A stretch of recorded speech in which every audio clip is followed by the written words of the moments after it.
Hello, Roger. Thank you so much for your grade 6 submission. You've done a really great job and obviously put in a huge ton of work. And I hope this goes without saying, but thank you so much for all the things you do for the community. That podcast really has been a wonderful coming together for people, and also a chance for people to learn more about their peers here in the community. And it is a special community, and you're definitely a leader in that community. So thank you for all your work there. I really appreciate it. I think you're quite self-aware of several things in your playing. You do have an excellent sense of rhythm. I think that's one of the strengths. And it's really impressive to see you go through that whole practice routine.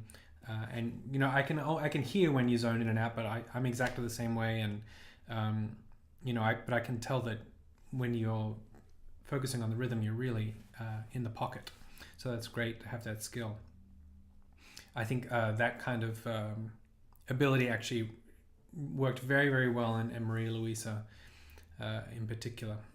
And it might be actually a consideration moving forward of your repertoire choice. That's a strength of yours, and sometimes we work to build up our weaknesses, but other times it's good to amplify our strengths, and rhythm is, I think, going to be definitely one of yours. So that's a consideration, to choose pieces that show that ability off.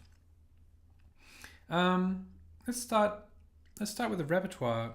So I think that all in all, you've done a really great job with it. I will say the two big aspects I would like you to think of moving forward would be tone production, and that involves vibrato and also a little bit of separation of voices. But just as we step up in levels, we want to raise the bar for ourselves. I'm not saying there's anything wrong with your tone. I just think you can find more in your technique, looking for sweeter tone, singing tone, a variety of tone. I think it's something that you'll need to explore more going into more advanced material. So that's just sort of one main bullet point I'd like you to think about. And it really is about listening to your own sound. And often I think that when we get disappointed or frustrated with our tone, it's actually a good indication that we're about to improve, because we're hearing things a little differently. And the other big point going towards grade 7 and 8, and no one submitted a grade 7 yet, but for me, I'm going to hold submissions in grade 7 and 8 to a substantially higher standard. And what I'm looking for is attention to detail and preparation. And so there's a number of small details in here. And I know that you wrote, the camera gets you nervous, or like you don't play as well as you feel in front of the camera. But there are a number of things, just small things, a couple of wrong notes here and there, and then also just shifts and missing some notes. And in and of themselves, it's not a big issue. I think you know that about me and my approach to playing. I'm not a stickler for, this is a wrong note or this is a buzz. But there's a certain point where they aggregate and they build up and they start to affect the music a little bit.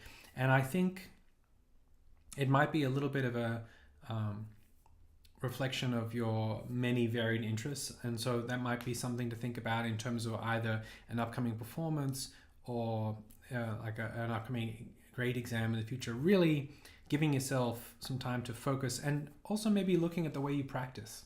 A real honest look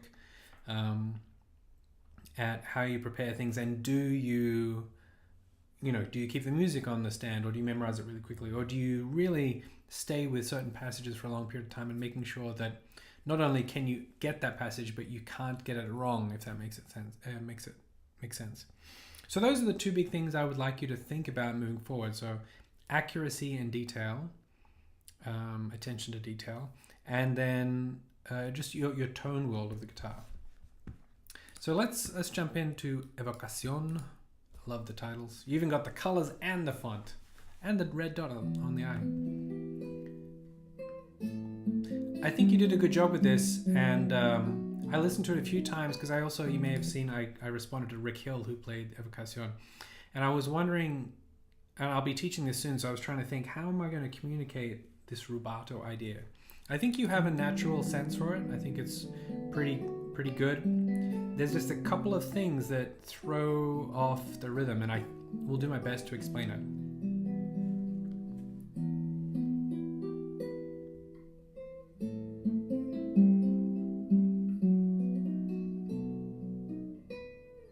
So there's a good example. And this is actually the same thing that Rick was doing as well. So the way I think rubato can sound natural, regardless of where you pull and push, is that it's kind of organic, or if you were to visualize the notes, be on a logarithmic scale, if that may. I don't know if that is a good visual analogy, but let's say the notes are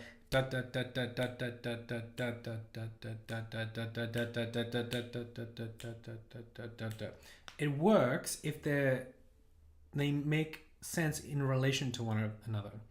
So when it doesn't work is when they suddenly change tempo. That breaks it, right? And that happens a couple of times. So it's often, it was in the same spot. So let me see if I can pull.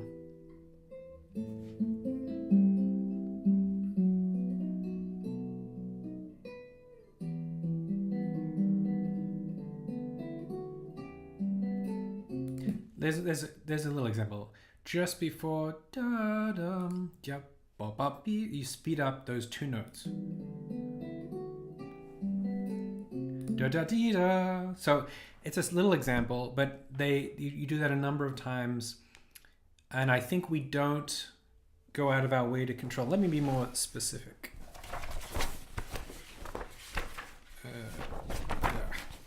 Okay. So I think a lot of the rubato you're doing is fine.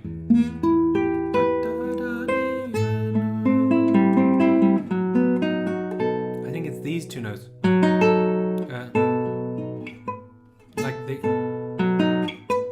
Sometimes they can get off.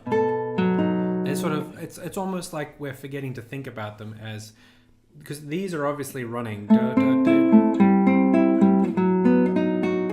They're sort of very intuitively notes, but these two notes are kind of filler notes in the harmony, and we're rushing to get to that B. But if we don't play them in context, I think the shift as well, we're thinking about the shift.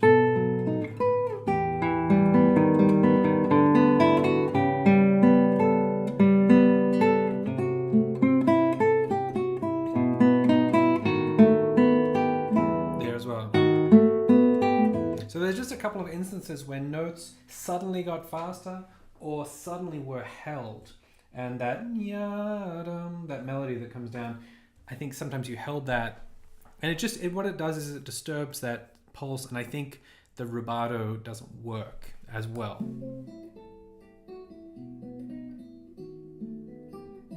There was another little one there. There's a very good example of it. Let's have a listen.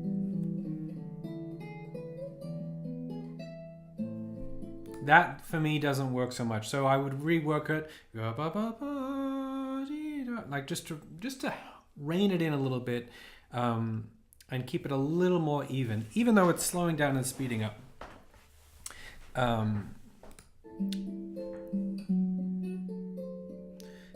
I thought you brought out the melody very, very clearly. I think and the bass line, the descending bass line, very clearly. When I'm talking about the attention to detail, and I know that I'm just picking on tiny little moments here, but like, what is this? A B, and the B in the top voice.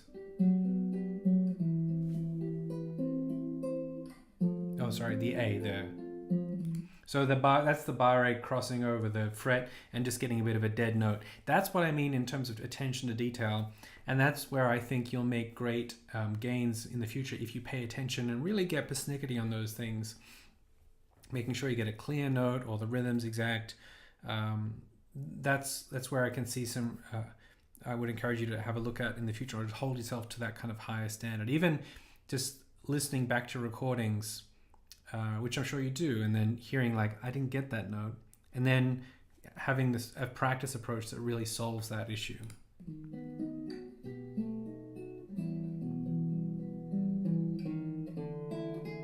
Yeah, okay, so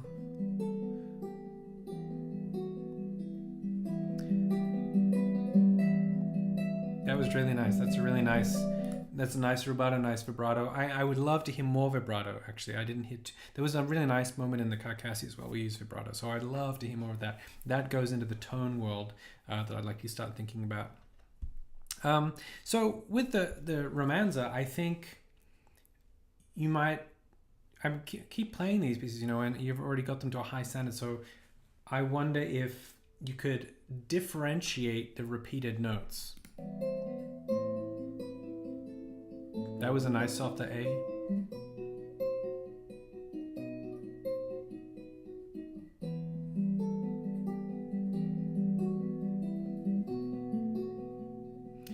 They're a little, and again, I'm splitting hairs again, but I'm sort of, it's grade 6, so I'm trying to hold things to a higher standard.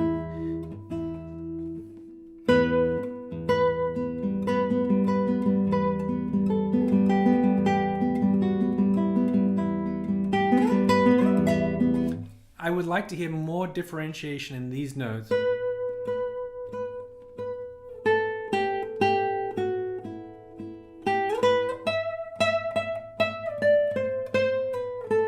What I hear, and I'm going to exaggerate this a little bit, is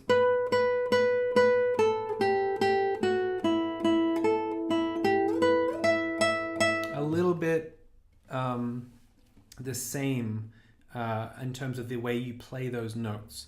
And so that can get a little blocky, and it doesn't have the sort of undulations that I think really help this melody along. So again, there's a vibrato aspect. There's some rubato aspect. Maybe you want to hold some notes.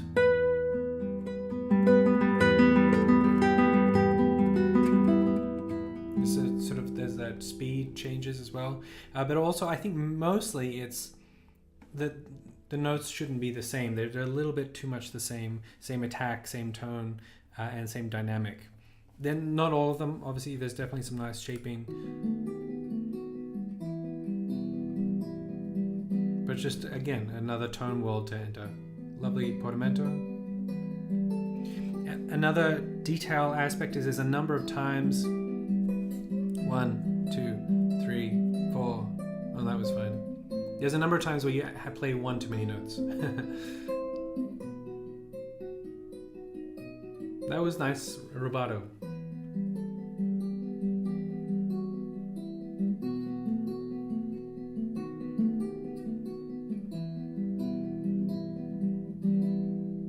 Nice rolled chord.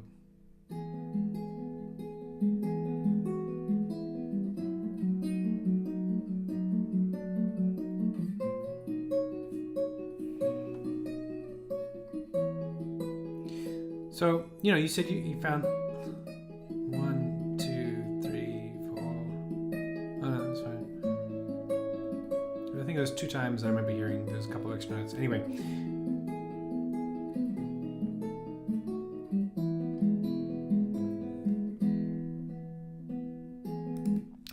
Yeah, so I think you've done a great job and the left hand's handling that second section really well. Again, the sort of attention to detail thing would be any of those buzzes, and maybe really spending time. What is it?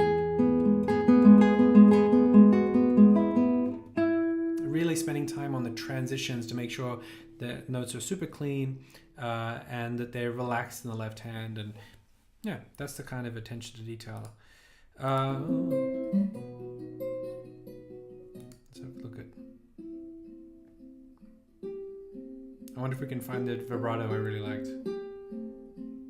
You do a very good job here of separating the voices.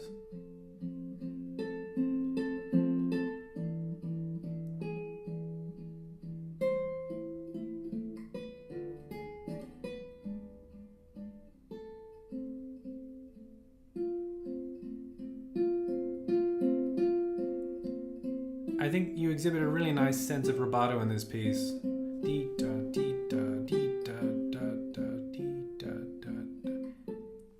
because it's a bit more continuous, or it's a bit more obviously continuous than Evocación, I think it's a bit more successful.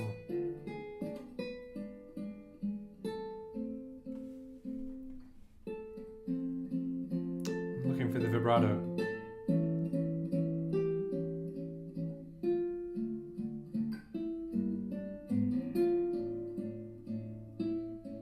Couple of times there, like just a little bit of a missed opportunity to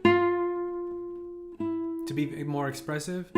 Similar to what I was talking about with the romanza, softer on the second note, basically.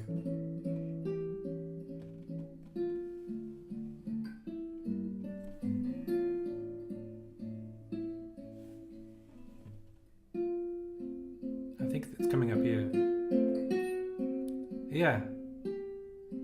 I don't know, that makes a huge difference to me. It's suddenly the melodic line has a voice to it. It's with that warbling vibrato. I would really look to add that more into your playing. I think I heard it very well, and it's the very first lesson in grade 6. It'd be worth revisiting that, and just because it's a technique that just guitarists don't use very often, and it makes such a powerful impact. But I'm glad you enjoyed this piece in the end. I think it's a real gem. Very pianistic to me. There's again, softer. Just slight little missed opportunities there. Okay, Lagrima. I thought Lagrima in general was really nice, and sort of it. You have a. I feel like you have more of a history with this piece somehow.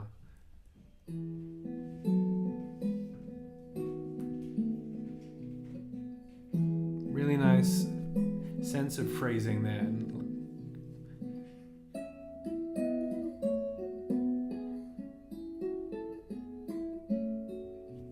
So here's a couple of details again, honing in and being really persnickety, like the open E as you go down from this. You've got these nice round second string, third string notes.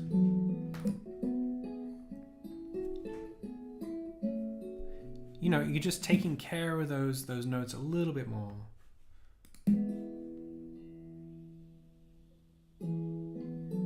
But what I really like about this is you've got an excellent balance of the voices, and I think your phrasing is spot on, really bluesy. Every now and then I hear you bend notes just slightly, and this is one of the few things I brought up in the technical routine is that you bend your notes a little bit on the slurs. But have a listen to this. When you kind of grip on the third string, you're kind of bending some notes. Just be careful about that. Okay, so also check the note. You're missing an A sharp in this passage down here, the cadence towards the end.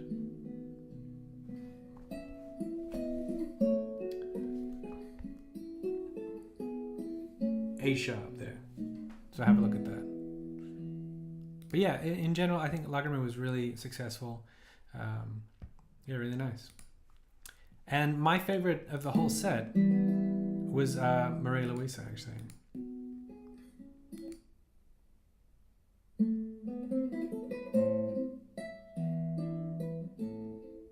What I particularly liked at the beginning, this changed a little bit as the piece went on, but the very ultra light accompaniment that you have at the beginning.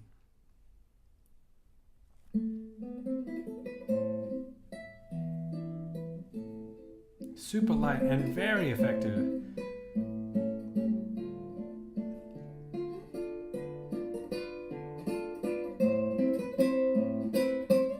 So a little bit cleaner on those, in terms of buzzing and placement and rhythm, but I really like the rhythmic aspect, like the accompaniment. And what was I going to say? This is another piece. I think it could be enhanced again by tonal.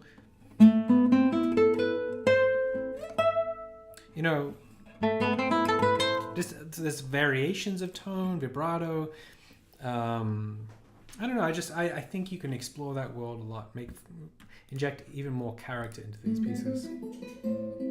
I think your hand lives a lot around the normal right hand tone position.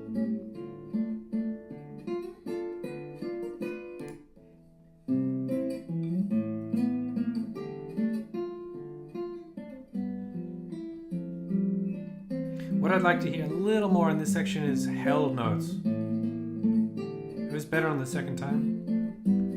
I also wonder in this second half if we can, like that voice, it's a sort of baritone voice, and I wonder actually if we can back off the tempo just to reflect that, but that's a musical choice, but it, technically it actually makes it a little easier, so something to think about.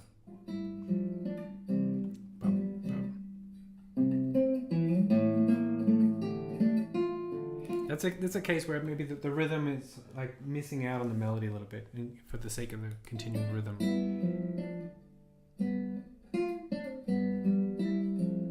But yeah, I thought wonderful set of performances, and really strong, and exhibits great phrasing, and a sort of natural approach to rubato, although we talked a bit about some things. Really strong sense of rhythm. And something I haven't mentioned is that all your technique looks very solid, and set up very well. So I want to jump to a couple of specific things. One is the slurs. Where'd they go? Yeah. So here, this has happened with a number of people. There's this bending of the notes. So you want to have a look at your slur technique so that you don't hear any pitch bending.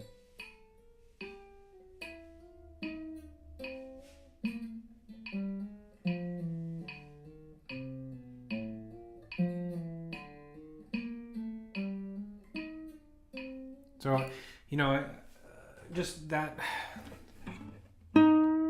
sound, and I know it can be difficult with 3/4, 4/3, or 4/2, or what have you, but just keeping things a little lighter. I do wonder, Gary Lee, I don't know if you may meet him in the future. He's a luthier down here. Of course, you know him from the site, of course, they're developing this fingerboard in Baltimore with an LED light system about weight, the amount of weight that people are using when they play the guitar on the fingerboard. And I have the feeling you might use a little too much. You mentioned you played lighter and more relaxed when the camera was off, and that might be something to look into. Just it might ease up your technique in general. Might be just something to experiment with. So I was very happy with the practice routine in general. Oh, that's right. Hang on.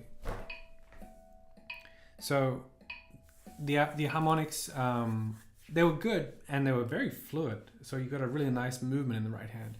But I wanted to hear a bit more of the actual harmonic. I kept hearing kind of the percussive sound a bit more. Oops. I heard that. It sounds to me like you're not exactly over the fret wire, although it looks like it. And guitars can always be a little different. So I would experiment a little bit with your harmonics. Can you get a clearer pinging sound? Because they're a little bit percussive, sort of. That's what I hear, and I want to hear. So, again, the instruments change. Maybe, are you playing with a thumb here? Yeah, you might. So the distance between the thumb and the eye finger there is pretty small. I find this is good for the bass notes. Maybe, I don't think you used the A finger during these. Maybe experiment with the A finger to see if you get a brighter harmonic. This was great. The scales were really impressive in terms of rhythm and everything. I mean, your hands look great. It's really well set up.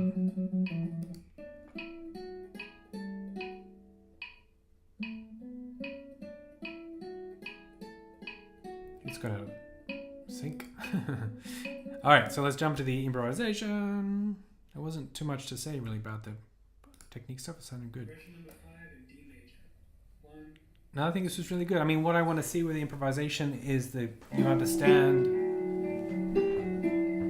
the harmonic aspects. You're hearing the triads and the movement of the chords. And you got repetition in there, and you got passing notes.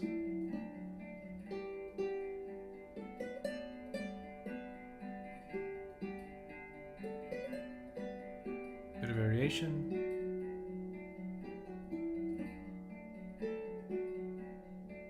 Repetition and variation, great. Peak at the phrase. Repetitions, there's this little sequence.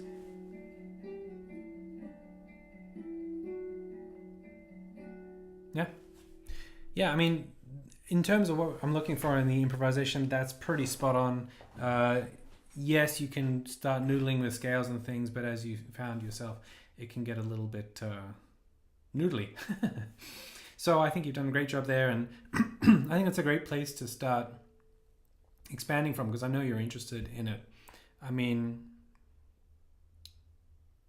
yeah, I'd start simple and from this world and expand out from there, adding small things rather than trying to play a lot of notes. And it's just, you're in a good place. And I wouldn't be trying to judge whether they're sort of good improvisations or not yet. I think it's just nice to have a sense of harmonic rhythm, changing with hearing the change of the chords, and thinking about the triads, and thinking about elements of repetition, peak of the phrase, shaping of a solo, all that kind of stuff. So give it time, and if you are interested in it, just keep going, keep experimenting, and I think that will be the best way forward.